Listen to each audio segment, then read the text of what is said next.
have no idea. Okay, thank you all for coming to our second cultural workshop. We're going to get started. So we had our first cultural workshop about a month ago. It was a joint thing with the environmental cluster. This maybe we're here for that. Today, this is the second one we're having. This is a joint kind of collaboration with the global structures. And I'm going to turn over to Joseph to introduce our speaker, but I also want to just put it out there that we have a third one coming up.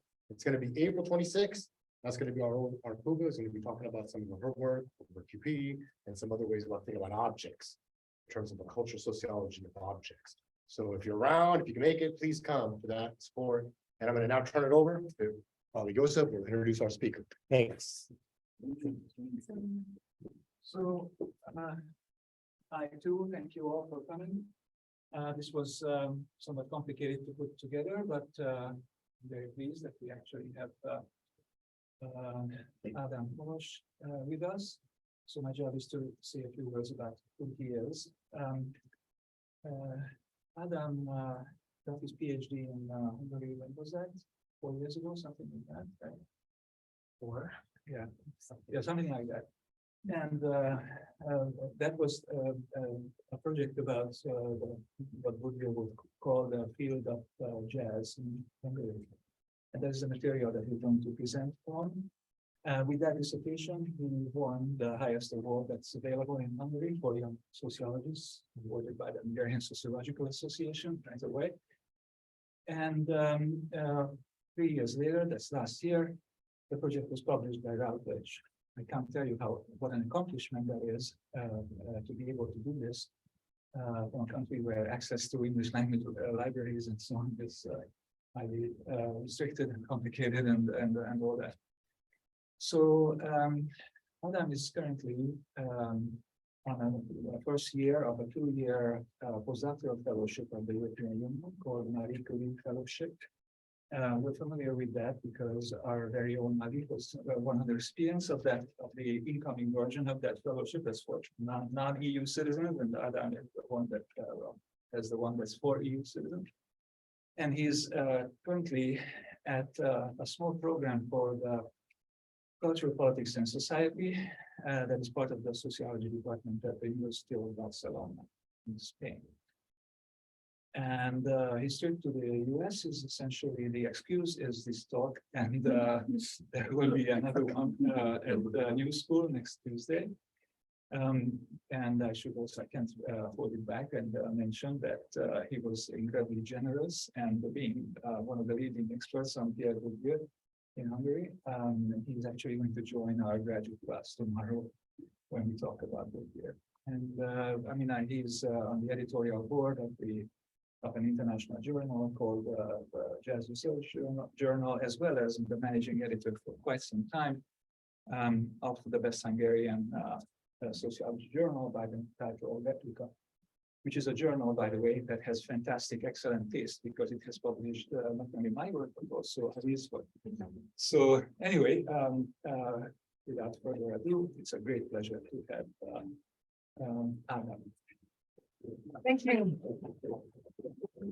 Thank you. Thank you, Ali. Thank you, Jeff. And thanks everyone for being present today. It's really much more crowded than the concerts I visit back in Barcelona. So it's really, it's empowering experience. Yeah, so I'd like to talk about today about my book that I published at Routledge. And basically what Bourdieu would call it, how I kind of struggled with constructing the object of my study. Because, you know, jazz in Hungary, you can approach it from so many epistemological standpoints. And I really just wanted to use jazz as an excuse, now that you mentioned the word. It's like really to use jazz as a casus belli or an excuse to talk about Hungary's geocultural in-betweenness between East and West, how globalization changed the racialized ideas of national culture and all these cultural hierarchies. So jazz was really a material that allowed me to open a window, so to speak, to these long durée processes of really changing environments from the after the First World War era up until now. And one other remark that I just wanted to share, because I think this is really part of my sort of personal journey as a sociologist, that I I didn't want to do a historical sociological research, because I did that with the theater field in Hungary, and I thought that, okay, you need a team for that, you need resources, it's just doing a historical research. I think it's one of the most difficult crafts that exist in sociology through this angle. So I just started to make interviews from jazz musicians of various gender and generations and ethnicity. And I realized that all the categories that were used by musicians to describe authenticity in jazz, all these, whether it is free jazz or bebop paradigms, so all these positions that were really ethnicized in a way how they talked about it. So it pointed beyond strictly aesthetic or musicological categories to understand the way of functioning all these signs and meanings about what I got from the interviews. I needed to dig deeper in the past and deeper, and so I found myself in sort of, so to speak, the ragtime era.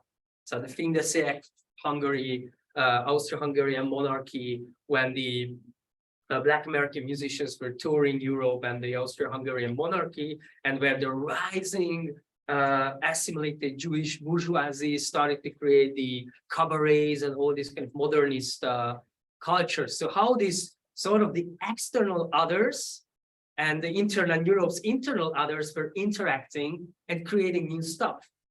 So again, it's not out of masochism that I took this, but I really needed to go down there, back there to the ragtime era to see how it developed. So hence the term genealogy. I chose it for that reason, because after all, present day material led me back to the history, and then I worked myself back through the present. So there is this kind of, I call it circular breathing, because I think it's a good way of it's a good metaphor to describe how the past and the present and different standpoints and epistemologies kind of are not analytically separated, but are interconnected in many, many ways. So excuse me from the shameless self-promote. This is, but yeah, in Hungary, limited resources, no natives, so I should be proud. I can be proud anyway. And so this is the book. It's extremely overpriced, really, but hope some libraries get it. And basically, there are three aspects that I'd like to talk about more in detail, or I feel, I guess. The first one is that what I mentioned is the subversive role of jazz in the redefinition of racialized concepts of national cultures. It's even a very neurologic point in contemporary Hungarian discourses. Who is Hungarian? Who is not? It's all this kind of monopolizing a sort of invented or imagined concept of national culture. And I think jazz was just the proper raw material to talk about that issue. The second was Hungary's geocultural swinging between East and West.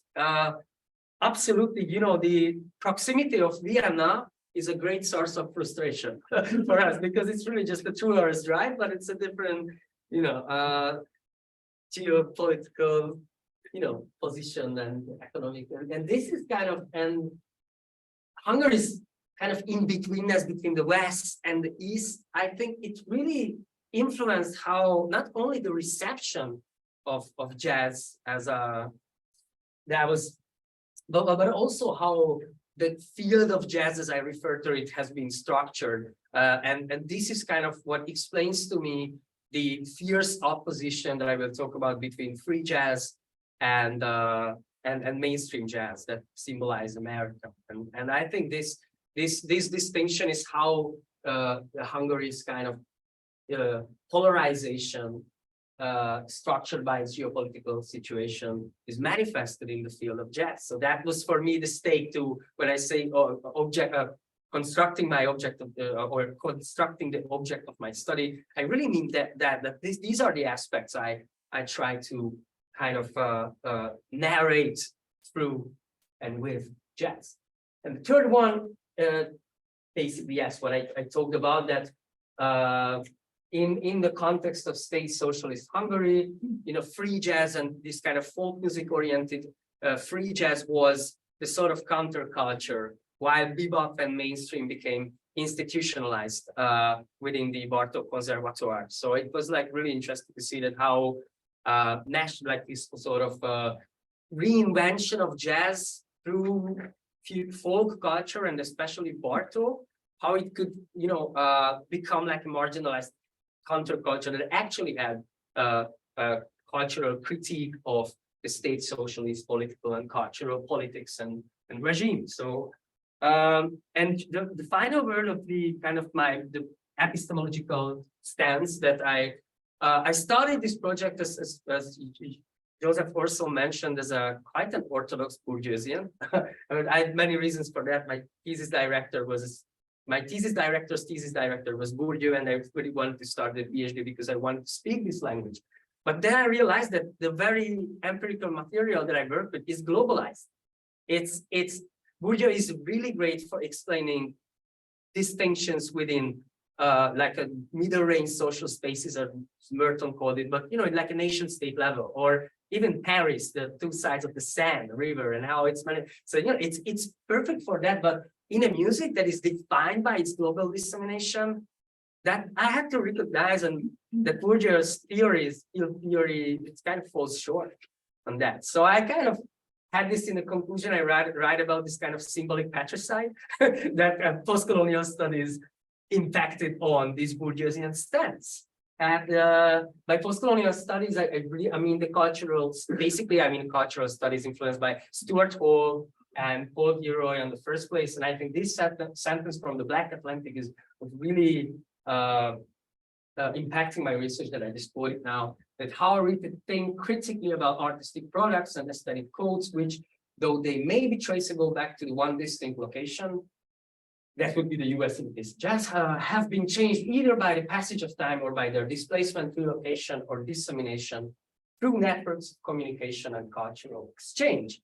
So for me, that was the main challenge, to really create a sociology or create a sociological interpretation of artistic products that are defined by its displacement, its diasporic reinventions, its relocations. And I tried to bring some arguments that this process of jazz, which is pretty predominant in the United States, jazz studies discourses, that you have the real thing created in the United States, and then you have the distinctions, whether it's Kentucky jazz, Chicago, whatever, New York. So there you make the distinctions. But as long as you leave the Atlantic, or cross the Atlantic, symbolically and spatialized, these distinctions seem to be non-relevant, so to speak. So that it's like many European jazz histories are narrated as it was the copy, or like a mechanic copy of the real thing, whereas it may be true in many cases. It's certainly really true for mainstream in Hungary, but the meanings are different.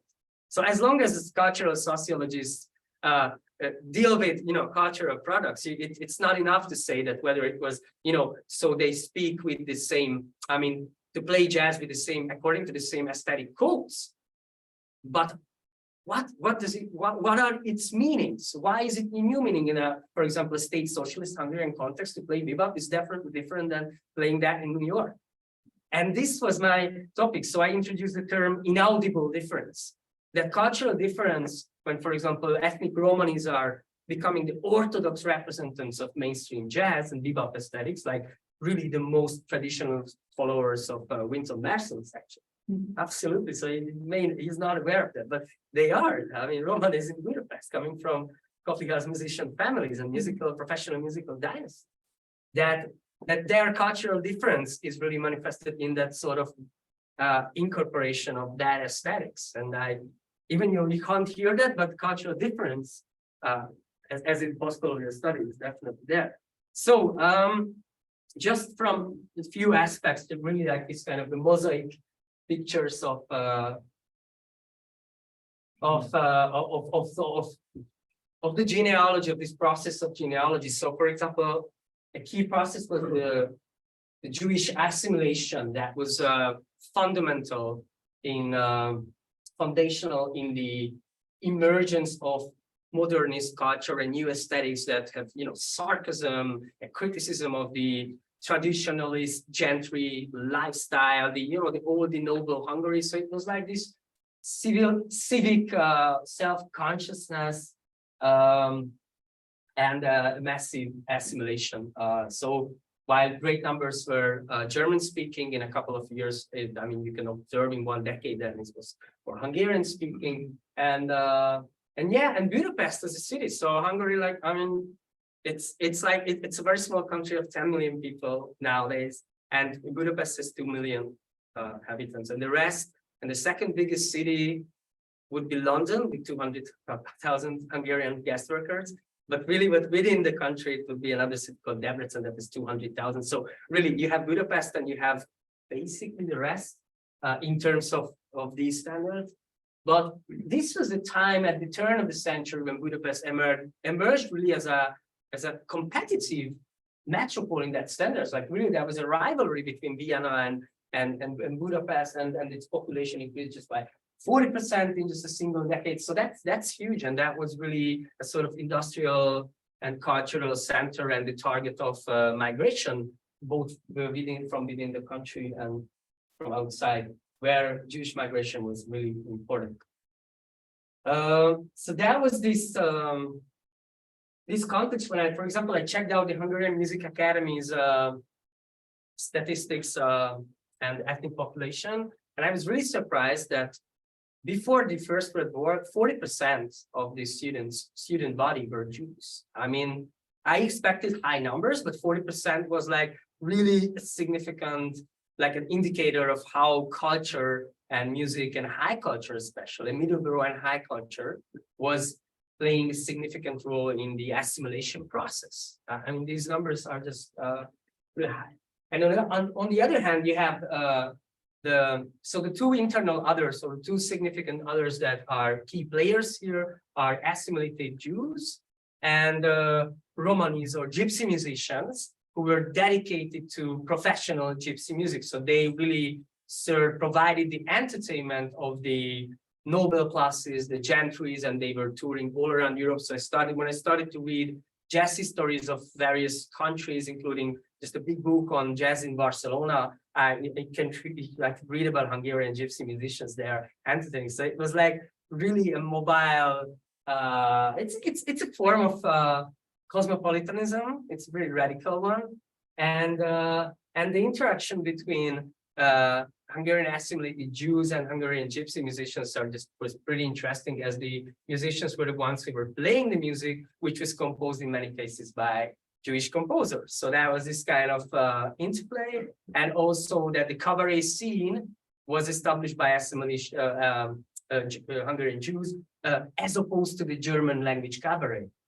So I'm just giving these hints so that you feel that the Jewish assimilation from a historical perspective, how tragic and painful is that it's about trying to kind of, taking on the culture of the host country that becomes your country, which doesn't accept you. And then, we all know what happened in the Second World War, but I will talk about that. So, yeah, I really emphasize the importance of diaspora and this sort of diasporic reinventions. And I just start with an anecdote, which I think really sheds light on what I mean by diasporic genealogy.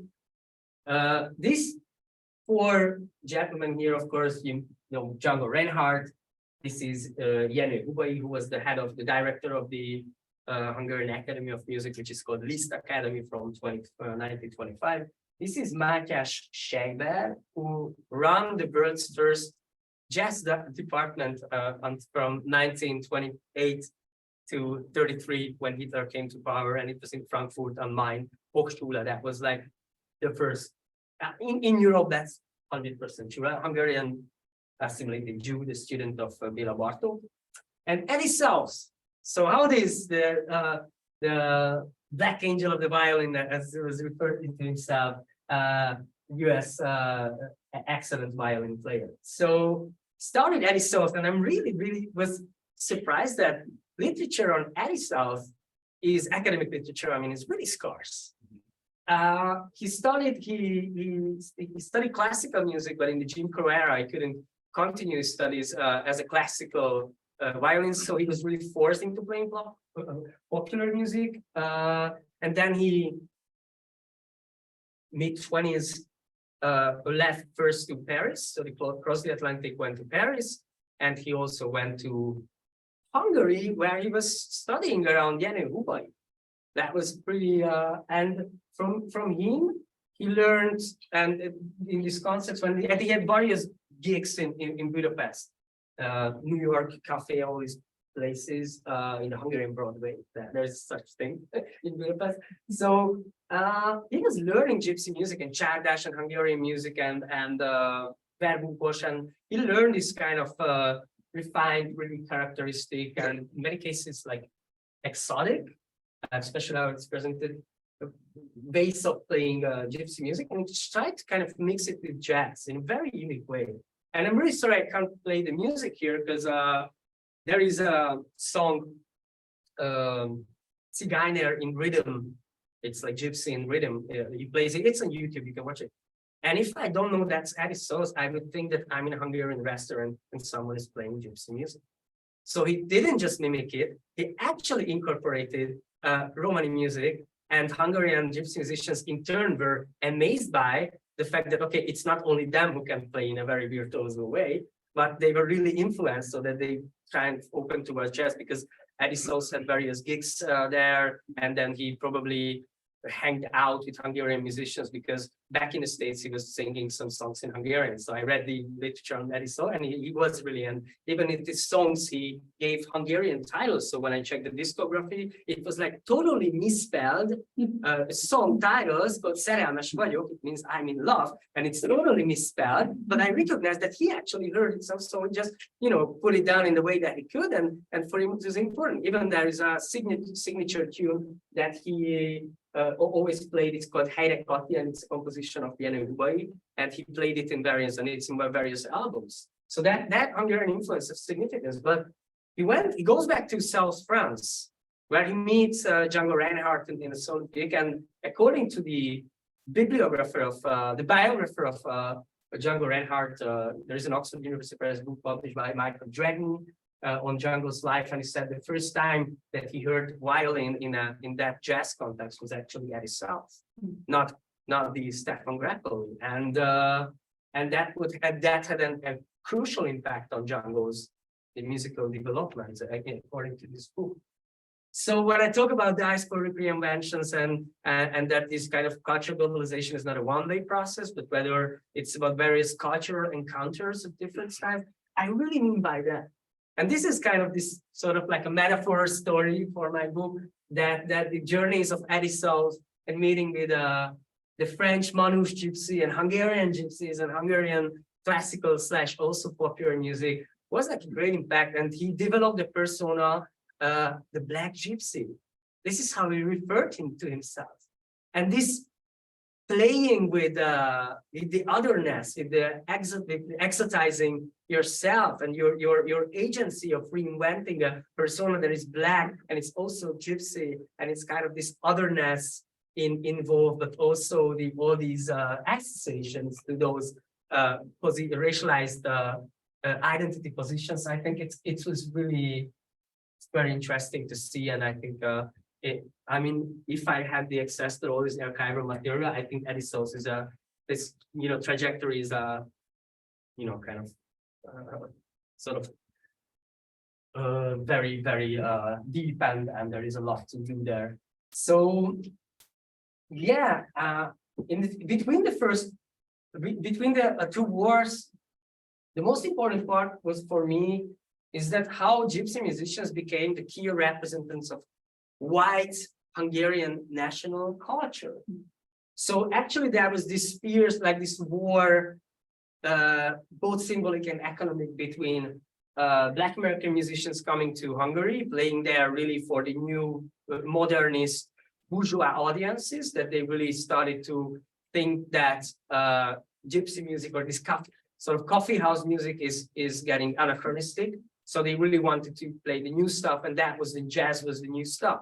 Whether it was jazz or not, but it was called that. It's swing, it's jazz, it's syncopated music with saxophones and black people playing that. Even I read interviews with directors of cabarets, and they said that they had this policy of hiring Black Americans, made like full house concerts. So it was like part of their strategy. And so that was perceived as a threat by Hungarian Romani musicians. So for centuries, they sort of monopolized the popular entertainment.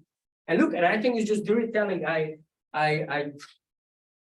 collected so many interviews, so this is like a structural variation of this quote is structural variation of so many interviews and articles that I read. That so the gypsy musician either emigrates or is forced to adapt to the new fashion and play exotic dance music with his old violin. This is a deep crisis which fundamentally undermines the Hungarian people's traditional music and its traditional guardian, the Hungarian gypsy. If things continue like this, gypsies will die out, and with them, the Hungarians will soon start to decay too. Again, it's like Hungarians who, like marionettes, are under the control of the dominant Negro spirit in the sphere of press, fashion, literature, music, and dance. So how this? I say that Hungarian Romani musicians, gypsy musicians, have never been so white as in between the two wars, because when jazz came, they really could position themselves as the true representatives of national culture, coded as white, whereas jazz was coded as obviously black, but it was like the cultural construction of this blackness is like this threatening blackness that kind of threatens pure Hungarian culture, and many of these articles were represented within a growing anti-Semitic context. So Romani racism, put it like this kind of, because these are racist tropes dominating Negroes, etc. So these are absolutely racist tropes that are being used here. They appeared in a context of many anti-Semitic journal articles, because also Jews were represented as the importers of Black music. So there is this sort of cultural, aesthetic, and racial sort of hierarchies within the discourses that define cultural construction of the music. And in the sphere of high art, it's very important. In 1928, the first monograph-length book appears on jazz. It's called The Jazz Band by Antal Molnár, actually an assimilated Jew, student of Zoltán Kodály. And this book is the Jazz Band, is a pamphlet or a manifesto against jazz from the perspective of the highbrow, serious classical music. So jazz is being narrated as a pest, as a disease that comes to Europe, which is the top of cultural hierarchies. So I used actually the term Euro whiteness, term that was coined by József in an article just published a year ago, I think, in Sociological Forum, that jazz allowed Hungarians, East Europe, to position themselves as white, as part of the noble Hungarian classical music tradition.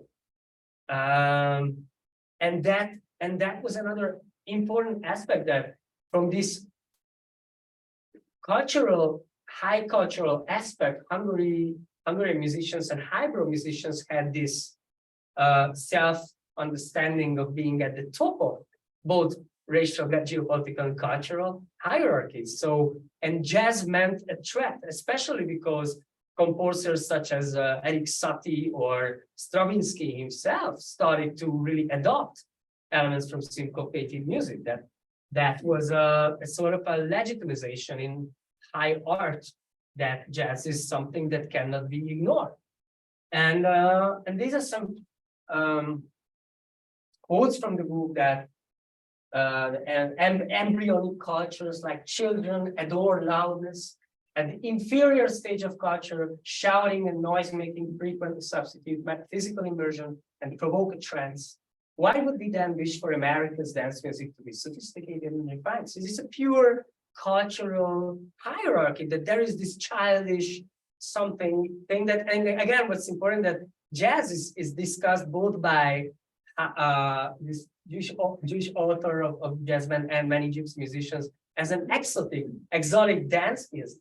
So from an East European perspective, Europe can sort of the internal others of the country use this terminology of exotizing or othering US popular culture.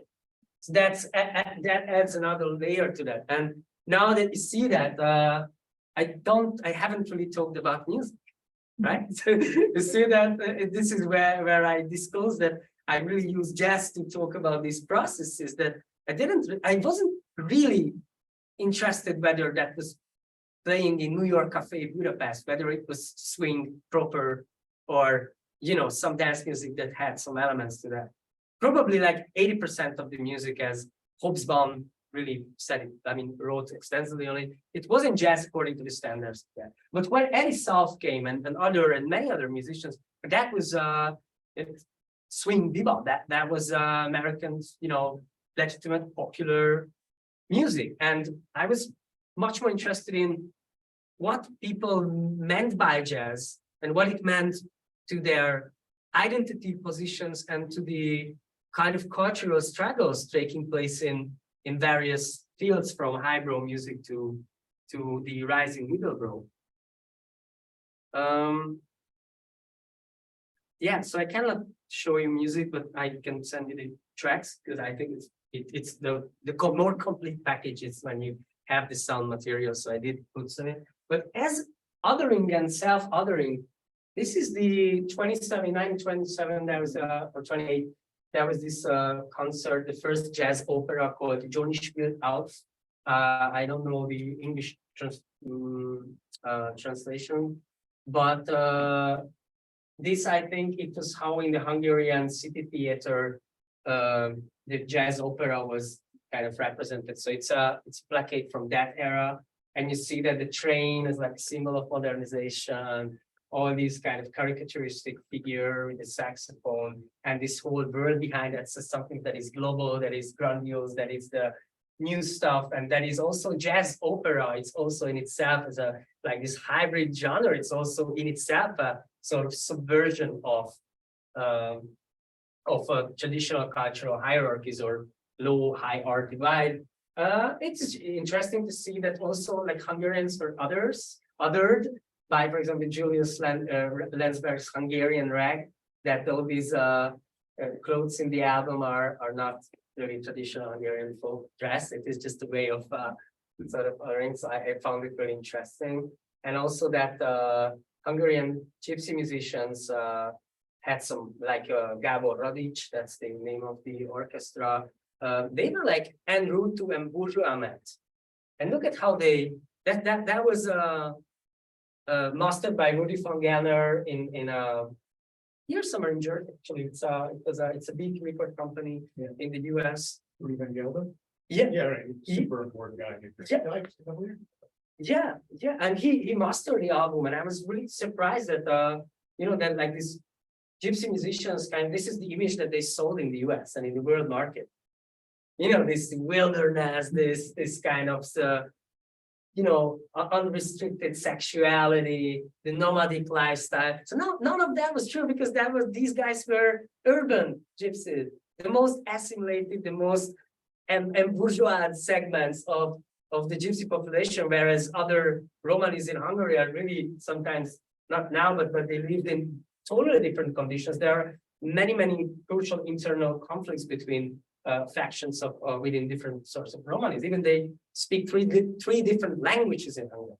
So to start there, so it's completely much more layered. But this is the image, and again, that was I knew, of course, it's not a big saying that it wasn't true. No, but this is the image that they could enter and penetrate to the global market, and this is, I think, that they had the kind of sort of agency to strategically use their otherness in order to navigate. And I really heard that in many concerts as well that I visited, that, okay, we are in a restaurant and then some German tourist comes there, or a US tourist, and the jazz music and the Romani musician or gypsy musician plays like a tune, Autumn Leaves, plays it in a gypsy flavored seasoned way. And then when the tourists go, they listen to that like an ethnography, so to speak, that they were laughing that they are kind of selling that stuff as authentic, whereas when they play it different amongst themselves with their own dialect. And they do know how to tailor these musics, like just the autumn leaves, to the German tourists, to the US tourists. This is their craft. It's not just music, this is their craft. So it was just interesting to see that how they are consciously reflecting on this stuff. And it will end soon because I was shooting for 45 minutes, more or less. As I said, after the Second World War, in '65, in the first jazz department in the socialist bloc, being established in part of the Bartók Conservatoire and this big thing. And then, even though there were debates that whether we should conceptualize jazz, I mean the cultural politics, as the countercultural music of the Black working class, as there was this book by Sidney Finkelstein, it's called Jazz, a People's Music, published in 40-something, and that was an influence in Hungary that day. So that would actually fit the official, I don't know, cultural political agenda. But the high modernists kind of won the battle, and jazz was positioned as high art, abstract music, something that has the same status as composed highbrow music. So they started to create this jazz department and totally incorporated bebop and mainstream, and also, which is to a certain extent, it's great that they did so for many reasons. But at the same time, they didn't unlike in Poland and in many other places, there were and still there are very interesting experiments about how to kind of fuse or mix the local cultural experiences and musical traditions with bebop, for example. So if you see that why there are no Hungarian musicians at ECM records, and why there are a lot of Poles actually, is part of that reason, this kind of historical, how it was institutionalized as bebop, and without taking into consideration that why would you want to go to Budapest to hear authentic bebop music? But that was the idea. So that was the idea. And it was that of an important thing when the first jazz club in '62, the Dahlia Club, was founded, that the ABC went there because of the Cold War political importance. So imagine like a marginal peripheral country like Hungary, and just I don't know, like a jazz club opens in the center. It's not a big deal, but that was a big deal. And it was like all the cameras was there, and it was really positioned as like this cultural war that you are probably familiar with. I mean, the jazz messengers and ambassadors, he had a key role. But in Hungary, unlike that message, unlike this kind of Cold War image, jazz didn't become a counterculture. It was totally supported by the state from the 60s. Musicians were following opportunistic strategies to get funding, to get media representations, to get, to be able to publish, it's just the academic thing also, release, CDs or whatever, not CDs, but LPs, and, records, and, it was just, it just couldn't become the counterculture that jazz was many cases vision. So it is like a very, very romanticized story. So part of my book was to kind of demystify this myth about the role of jazz. Yeah, I skipped that one, but I think for these two persons at least are very important. Attila Zoller, who was the founder of Vermont Jazz Center and is one of the key jazz guitar institutions, and Pat Metheny saying that to me the real jazz ambassador, Hungarian ambassador, is really Attila Zoller, and he had like an important role in that regard.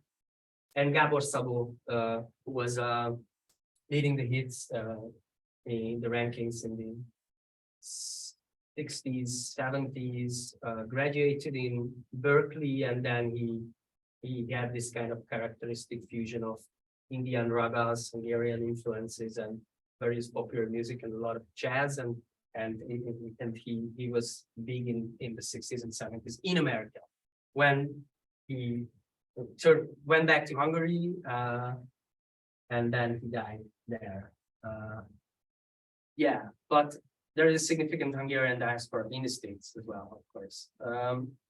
So I cannot really show this music. That's from the it's an album called The Wedding. It's 75 album by Szabados. Szabados is the person there who is the kind of founding father of free jazz in Hungary. And I really recommend you because you know how politicized it was. It shows that the first World Press photo won by a Hungarian happened in 65.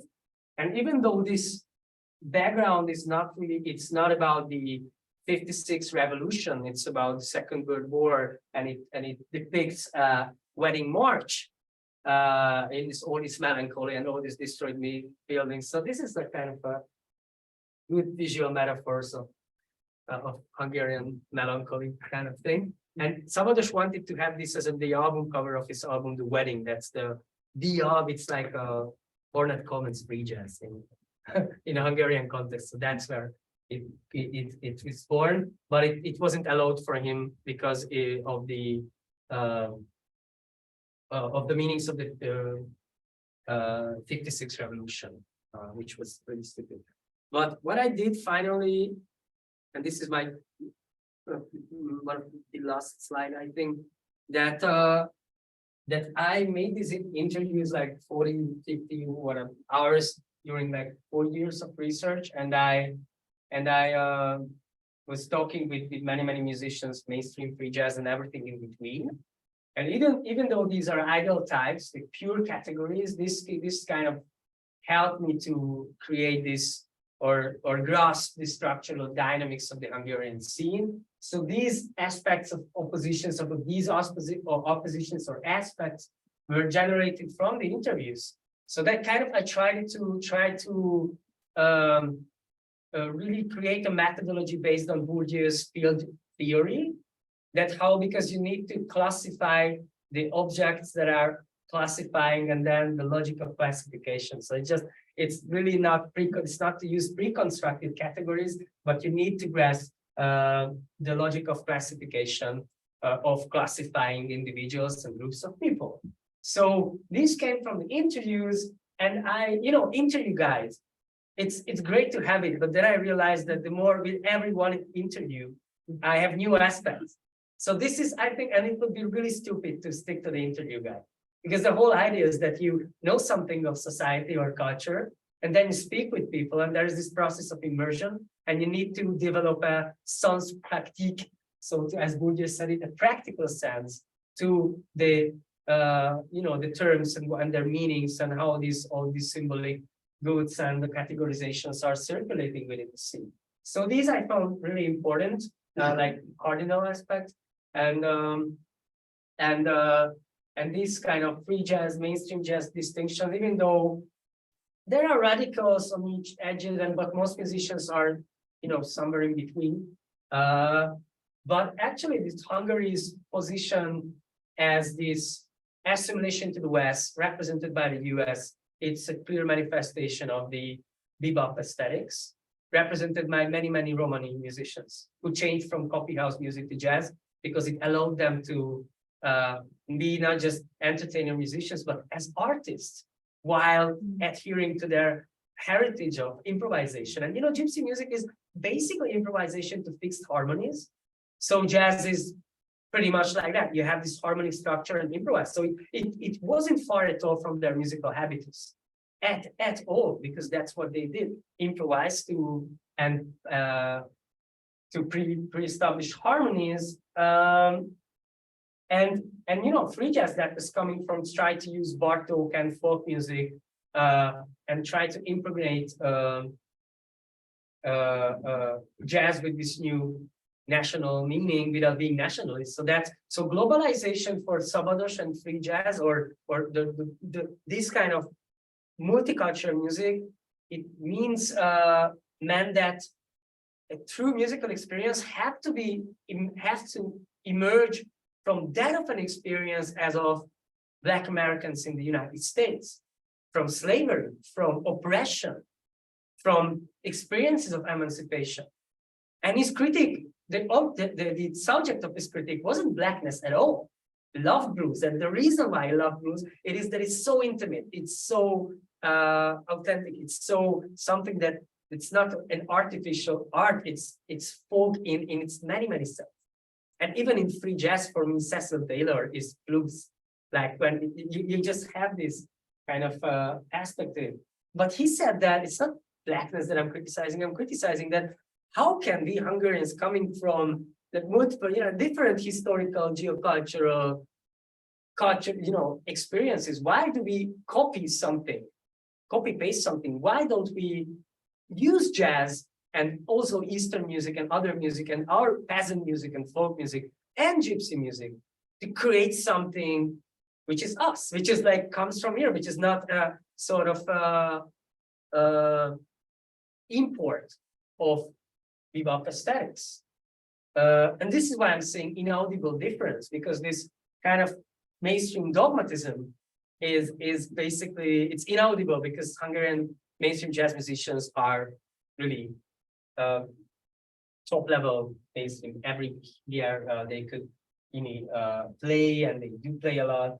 But that dogmatism is kind of, it comes from Hungary's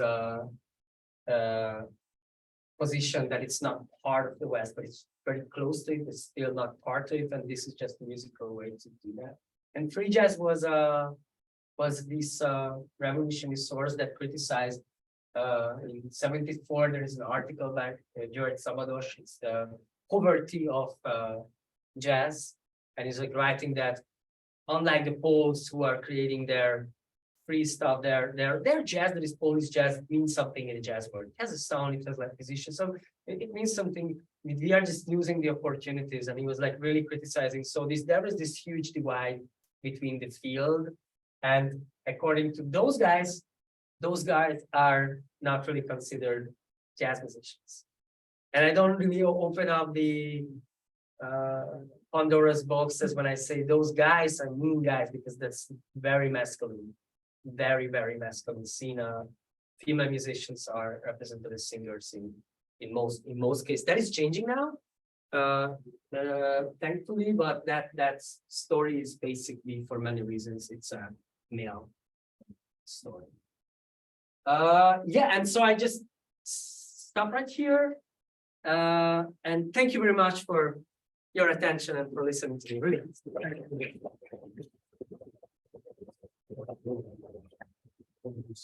Okay. So for those of you that will come to my contemporary theory class tomorrow, 3 to 5:40, we will play some of this. It will be time for that. Anyway, questions, comments? I'll just try to mediate the flow.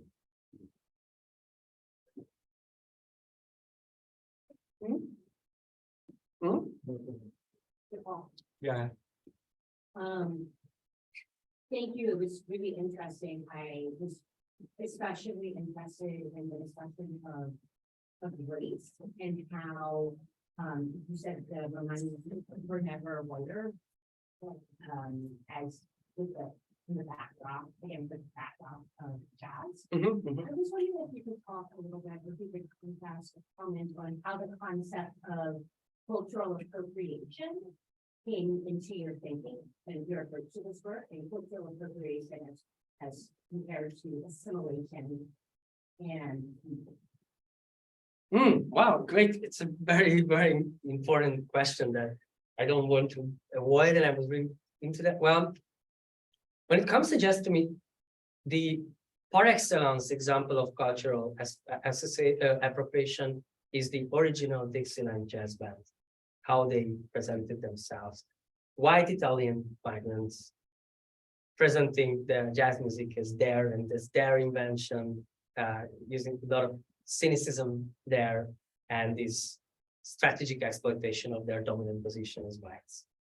So they just to have this kind of understanding, to me, that the original Dixieland jazz band, that to me, that's the kind of the par excellence representation of appropriation.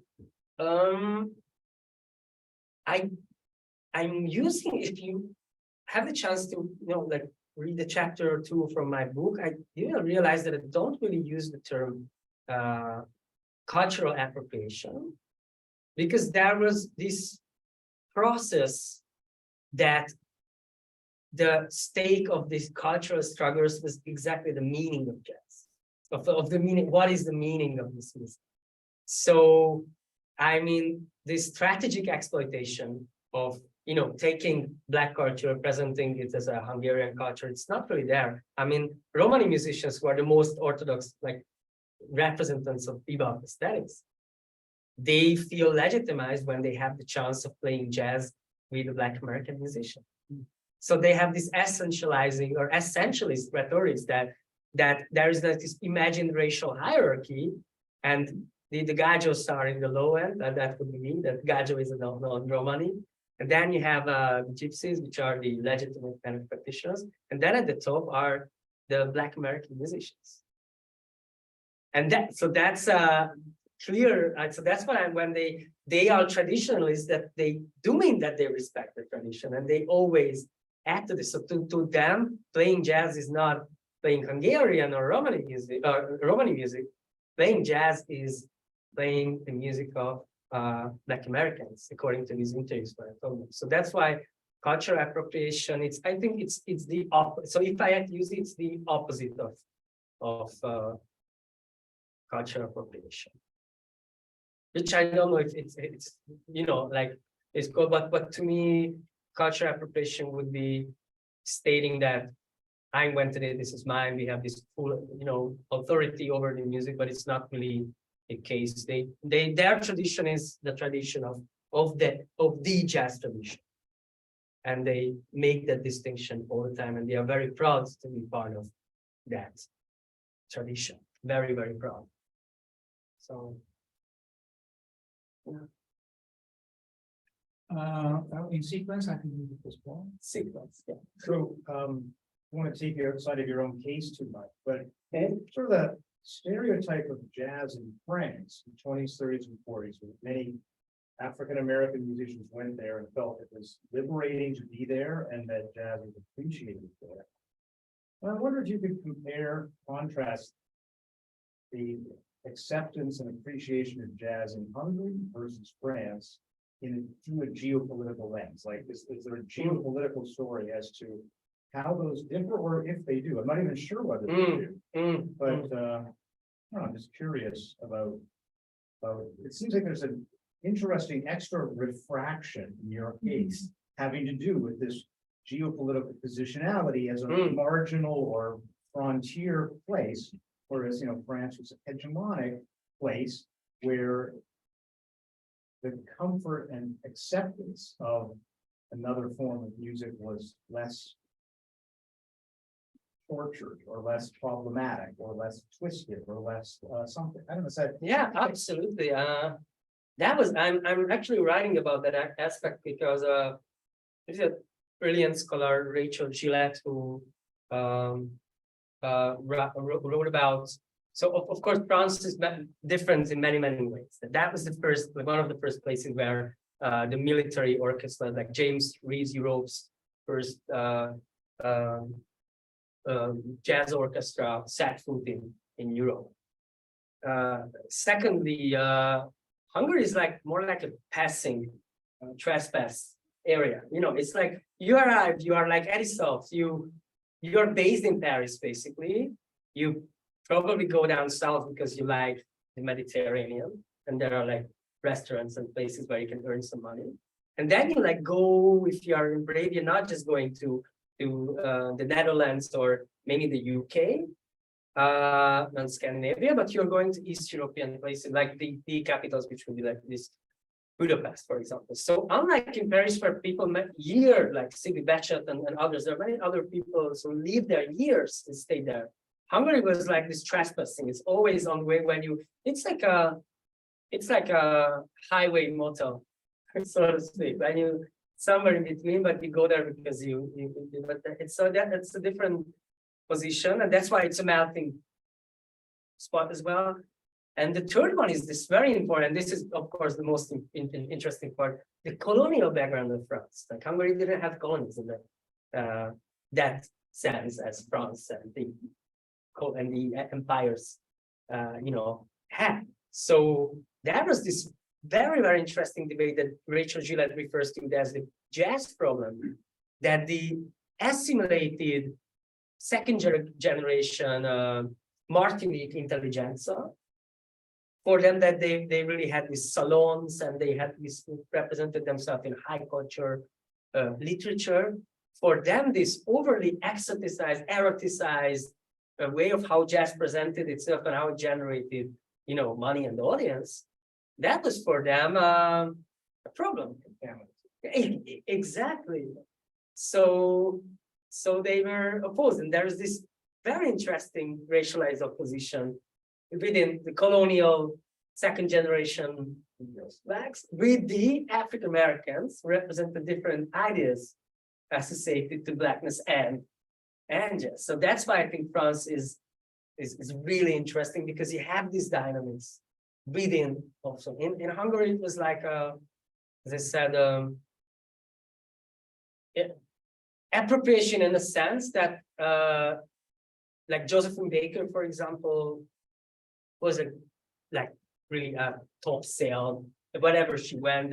In Hungary, they tried to get her contracted, and for years they couldn't. They just didn't have the money to play with. So finally they could, and that was just like huge outrage that conservatives were putting there, like manifestations and again. So it was really like it was also a statement of liberal city to have Josephine Baker playing in the cover, because that represented very different ideas. So yes, somehow blackness became a symbol of the modernizing city.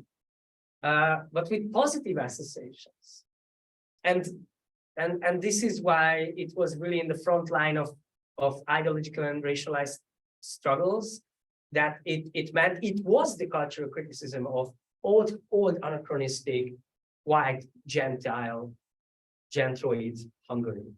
So that's that. Yeah, thank you. I mean, Thank you, that was fascinating. I'm surprised that you didn't mention, or maybe you mentioned this before, you didn't mention the klezmer scene, which is also a very important site of cultural mixing of Jewish and Roma, and to some extent jazz and folk influences, and whether or not it has any significance in the story that you're telling. Yeah, the klezmer. Thank you. Yeah, for example, Carol Silverman wrote extensively on that. Also, she has a book called Romani Roots, and then I read stuff about klezmer. Well, two reasons. One is pretty personal, but I think it's fun to share it. So I was like, didn't really emphasize the Jewish assimilation part of the whole story. And then it was my thesis director that, Adam, these places, there are huge, this, I told you, this 40% of the academy, and this is the story you have to talk about it. And it's like I'm actually Jewish Hungarian, and it was more like a fun experience, that this kind of repression was kind of there. No, I avoid this Jewish stuff. So that was discussed. So it was like, oh, come on. So really, doing sociology has this therapeutic kind of stuff that you have to really have, because you're facing stuff that you are all this. So you are part. I am part of this assimilation narrative, having a name of Rosenzweig. Very super Bourdieu. Jewish name. Yeah, exactly. So it was very. Yes, so that was this very personal aspect of that I actually unconsciously avoided this story not for being an anti-Semite, but So and then I delved much more deeper in that. And although the klezmer scene is indeed an existing, very important scene, it's pretty separated from both the infrastructural background and institutional background of jazz. So, for example, whenever you go to jazz clubs, jazz concerts, you very rarely have klezmer gigs or concerts with jazz or jazz context.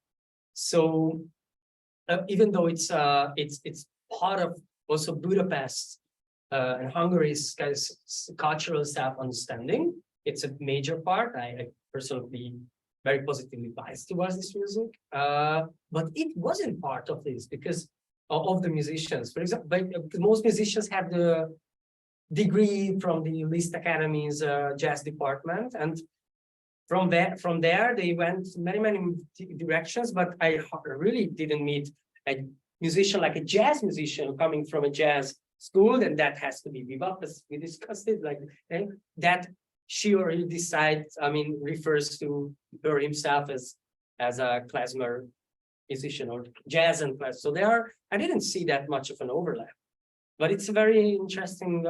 I wish there was more, because that just could have made it even more interesting this time. But this is part of my story, that really the bebop really institutionalized, and it didn't have just this effect that free jazz and Bartók oriented folk music, it couldn't really it was like a marginalized free jazz stuff.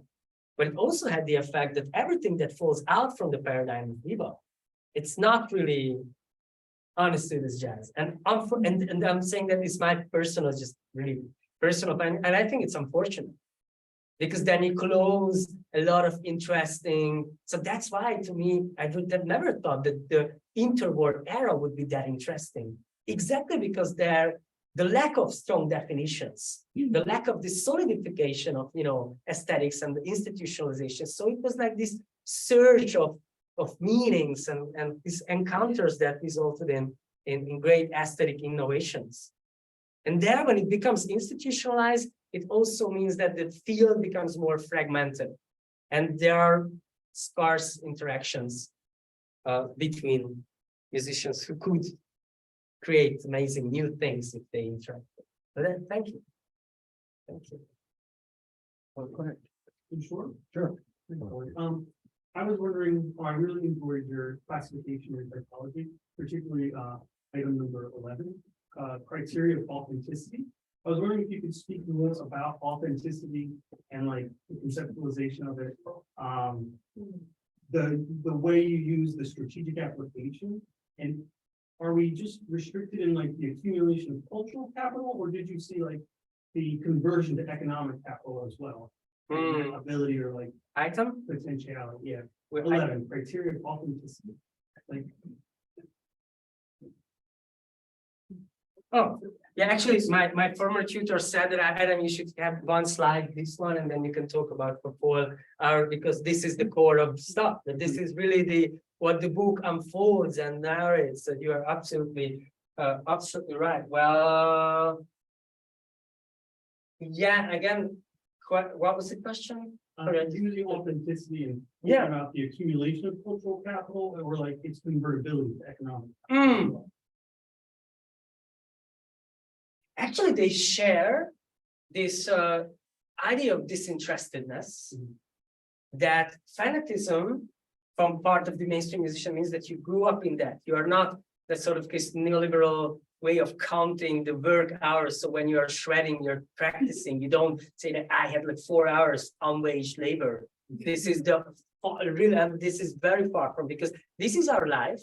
This is our music. We grew up with that. It's more important for us than like speaking and writing eloquently. It's a music, very oral and very musical culture, the Romani culture, music. And then this is their disinterestedness, that they don't get the idea of what I practice, but this is my life. So how could I monetize it? That aspect. And for them, it's these, the extremes are both very elitist. They're both, it is like two forms. Art say Yes, orientations. They're exactly. just different each other. Exactly. And it's just the typical Hungarian stuff is that they really look down on each other's way of, creating this disinterestedness. Well, for example, those guys, I'm really talking about free jazz, they deny if they play in popular gigs. But theaters, like, really, they told me that, you won't tell you that, but actually plays in the, I don't know, hardcore band as a side, whatever musician, but it wouldn't say that. so they even have this image of I'm dedicating to the pure stuff. So I teach or doing the master background, IT kind of work, but not the popular gigs that actually can pay for pay like play at weddings or stuff like that.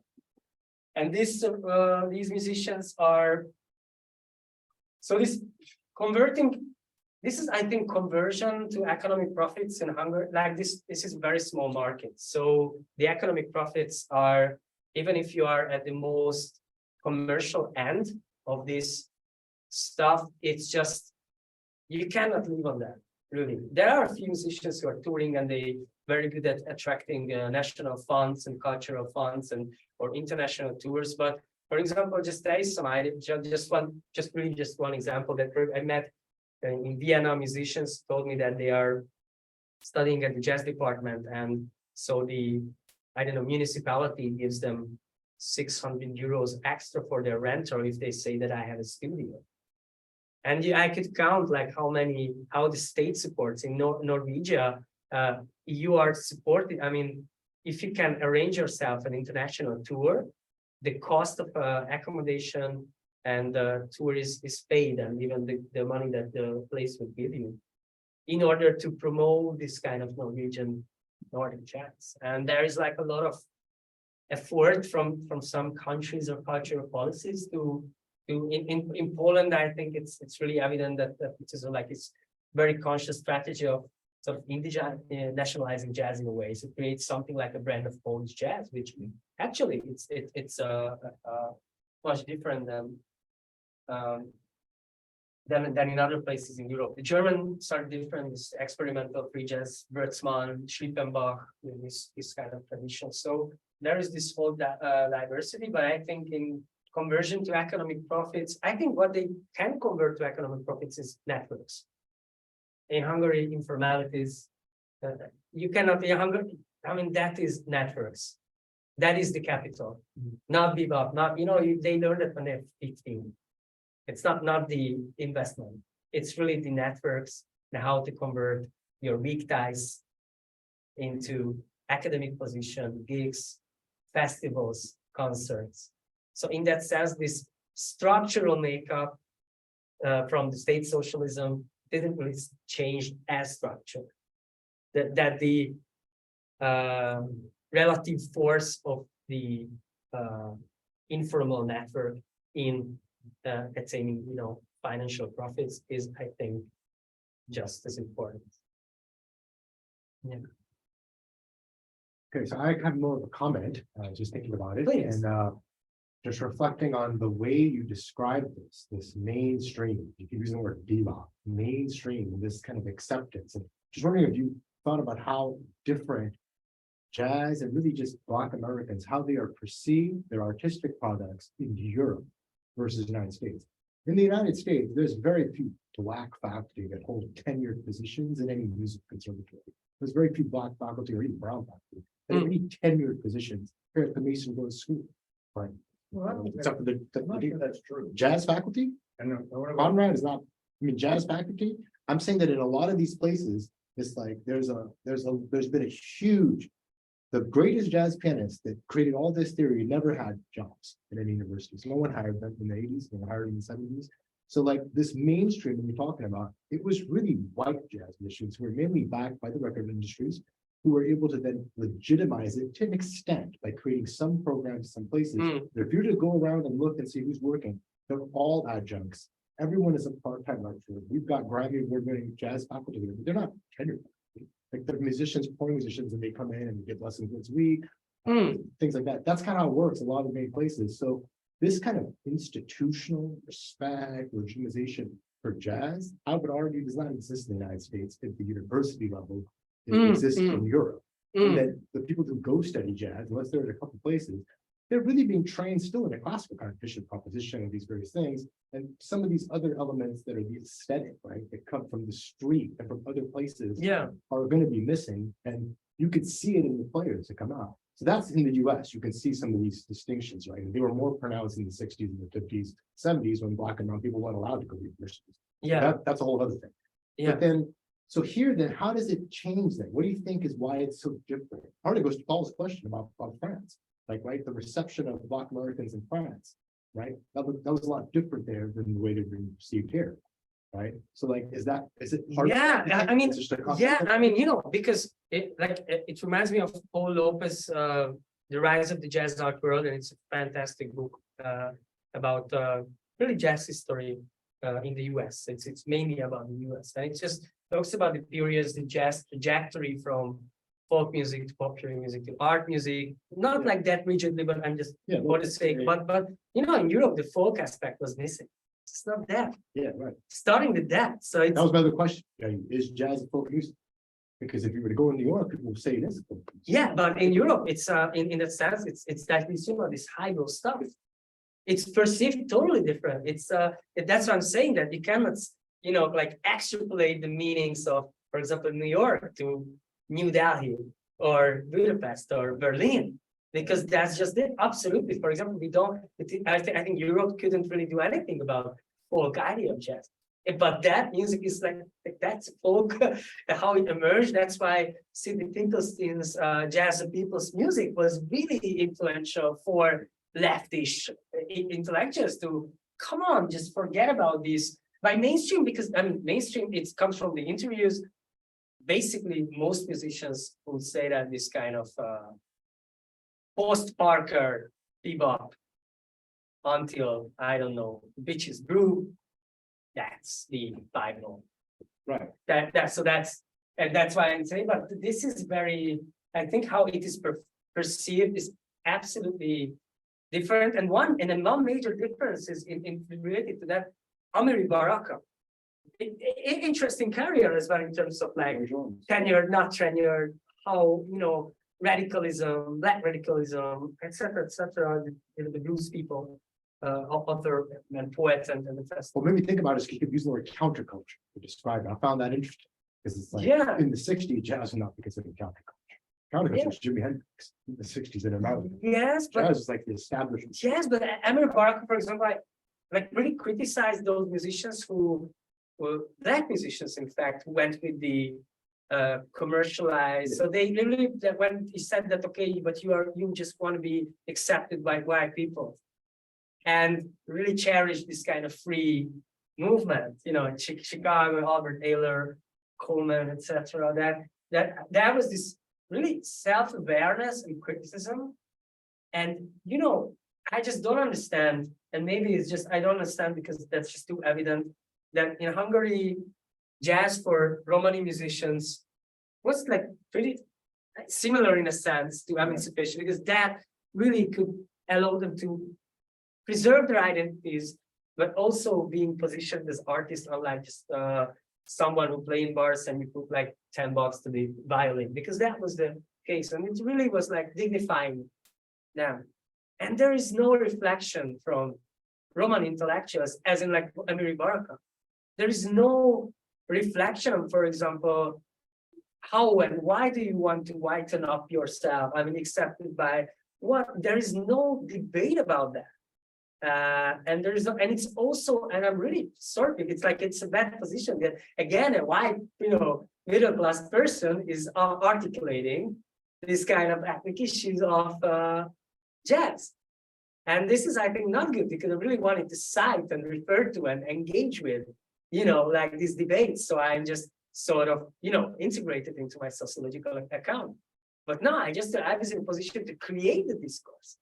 That these are the questions that based on these, like from Amiri Baraka was a great influence on me because of this very explicit and radical, like the jazz music, black jazz and white jazz critique or something. There is this chapter, and fantastic, because that's the point. And in Hungary, there's no reflection, even though that the radical, like the illiberal, you know, extreme right-wing regime in Hungary currently is really tokenizing Romani musicians, presenting them as in the between the two wars, presenting them as that they use them as they are. Hungary is so diverse. Look at these festivals with Romani musicians. This is how they're selling it to the EU to spend their money and to maintain their oligarchs.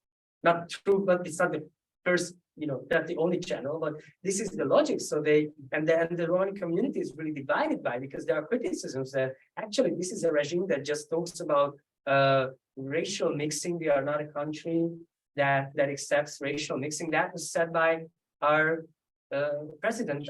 He said species. Species, actually. It works. It works. Species. We're not a nation of Species. mixed species. That's the current prime minister. That's the current, that's super, like, Yeah, that's totally right. That's just the definition of that. And I just wonder that Hungary, Roman, like this is where they are overrepresented in the field because of these historical reasons, the changing from coffeehouse music to jazz and all sorts of improvised music. It's not existing. It's just this, it's just this habitus when you played for the entity who paid the most. The restaurant, you go for gigs. It's just not over. It's again, I don't want to over complicate this stuff because of like a sophisticated intellectual position. No, it's sometimes it's that simple. I don't give a damn about that aspect of species, mixed species, whatever. Don't even get it, I think. Unfortunately, because I didn't hear that, and I have many friends around, and it's just because there's also fear, and there's also like if you are there is no successful history in Hungary of revolution or critique, right? But those who rebel, they are being executed, marginalized, they either die of alcoholism or migrate. So that's really the position. Like Béla Bartók died in New York. 4 people was at his funeral. The greatest Hungarian composer, the greatest. And that's part of it. That the system is just overwhelming in that way. So I'm not criticizing Romani musicians for not having this critique, but at the same time, when I read Amiri Baraka, what he wrote in the 60s, 70s, 80s, I just feel it's so liberating. I just feel that this is like a true, authentic discourse without all these shalongs, without all these mannerisms. You'd be sounded on most music students don't do that. Pardon? You'd be sounded on most jazz students don't do that. Yeah. So Most people. it makes absolute. Yeah, it makes. Yeah. But it's funny. It was just years after the Blues People was written and published in the US. It was translated in Hungary in socialist time. Yeah. And that was like great reviews. So even another irony is that state socialism, you had actually sort of discourse, you had the reception on that, like just one few years later. Now there's nothing. So that part of the reason I wrote my book in English. Why would I write it in Hungarian? No one cares. Before people read it. Yeah, but Maybe 5. So my sister and my mom, yeah. just one footnote, I can't resist. The way I see that country, neither in the performing arts, like outside jazz, anywhere, nor in any other field. I really can't find anybody who would even think rather than let alone say something critical about commercialization of our lives, consumerism, or capitalism, and hope. That's virtually impossible. If you do try, that essentially means some sort of almost automatic exclusion and ridicule. And so the fact that the jazz music, neither side of the jazz field gets to the point of actually being able to critique the system. In fact, they will play with it one way or another. Should be surprising. Yeah, That's the post-socialist condition in that part of the world, I think. And it's just there's this whole great visual thinking when you have this narrative that can be like a vehicle of emancipation and taking from everything, and then you have this extremely rich, profound cultural material that is just not having this social function of actually to articulate cultural critique.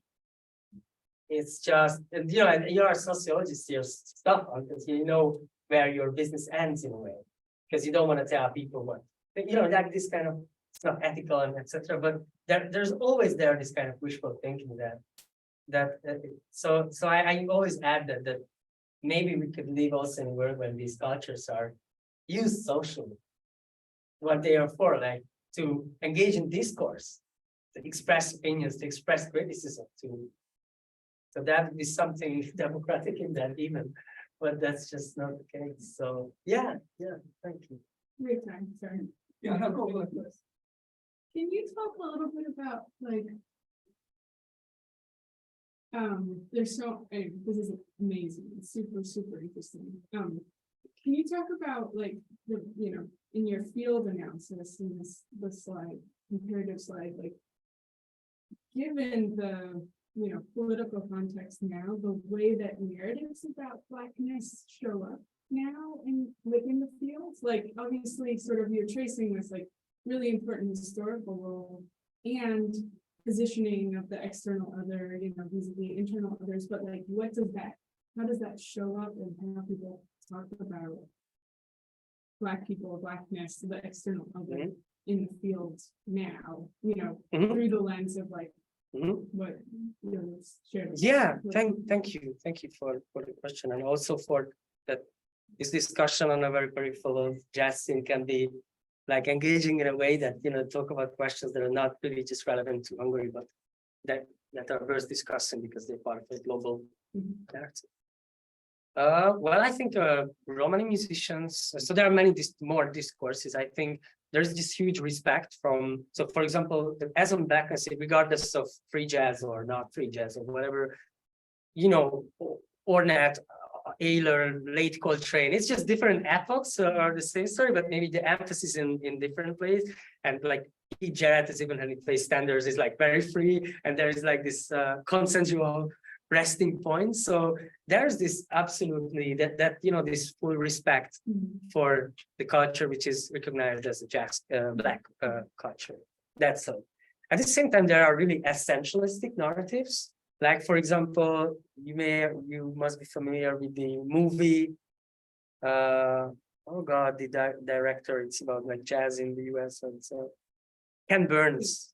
Yeah, Ken Burns, and Wynton Marsalis was the advisor.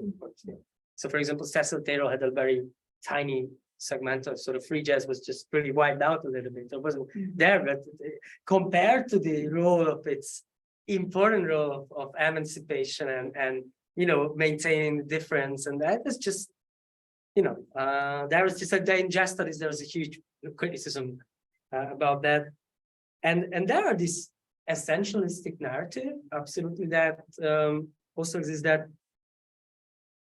if I play with the Black musicians, then now this is for me the true academy.